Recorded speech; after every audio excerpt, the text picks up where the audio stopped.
Hey everybody, it's Chris from Marketing During Tough Times. Thanks for stopping by. It is Monday, and Monday is Motivation Day. If you've never stopped by my show on a Monday, I always talk about what motivates entrepreneurs and how we can get motivated and stay motivated. If you like my show, you can join my private Facebook group called the Small Business Startup Club. There's information on my Facebook page. So if you're watching this on YouTube or one of my other channels, hop over to my Facebook channel, and there's information there on how to join the Small Business Startup Club. So Monday motivation. Yesterday was the Super Bowl, and I know not everyone is watching this is in the United States. I know I'm on in 46 different countries, but in the United States, the Super Bowl is a huge event. It's the most watched television event of the year. It's the most watched sports event of the year. It's kind of a big deal. I actually don't follow sports, but it's the one game I watch every year just because it's like a really sort of a big, exciting game. Yeah, I have a big halftime show and interesting commercials and everything.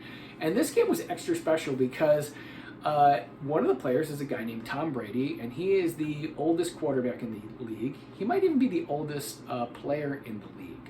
And he's won championships and stuff like that before. But apparently his team decided to not renew his contract, or at least set aside the money they would need to pay him to stay on their team. So they sort of rejected him, thinking he would retire.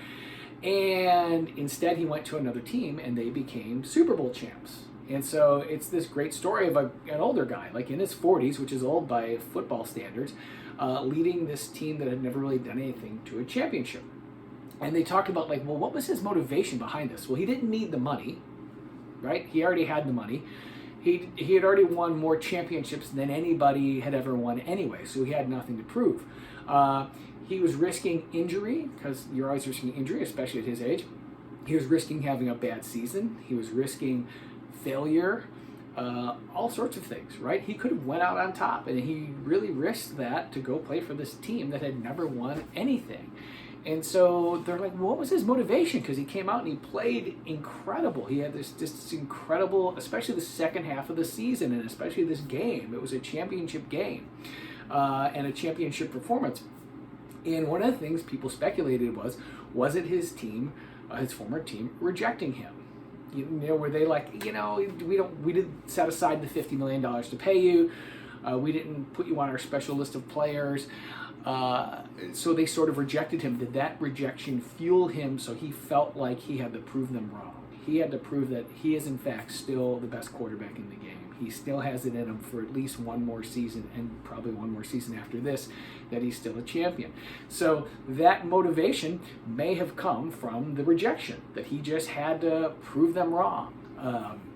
So think about how often we're rejected, and we think, yeah, this person rejected me, maybe they're right, you know, I should just kind of like, you know. But realistically, the person rejecting you isn't right. It's just their opinion. Hey, I'm going to go do something else. I'm going to make a different choice, and that choice doesn't include you.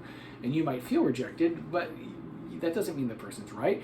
You can actually use that rejection to prove the person wrong. That can be your motivation. The motivation of saying, you know what, this person's rejected, but you know what, they're wrong. I do have some game left in me, or I do have something to offer people, or people should read my book, or maybe people do want to hear my music, or people do want to hear whatever it is you're doing, whatever it is you're bringing to the world. Let that rejection that you get, that everybody gets, let that rejection fuel your motivation. So I hope you find today's talk about motivation interesting, and I will see you tomorrow. Thanks. Bye.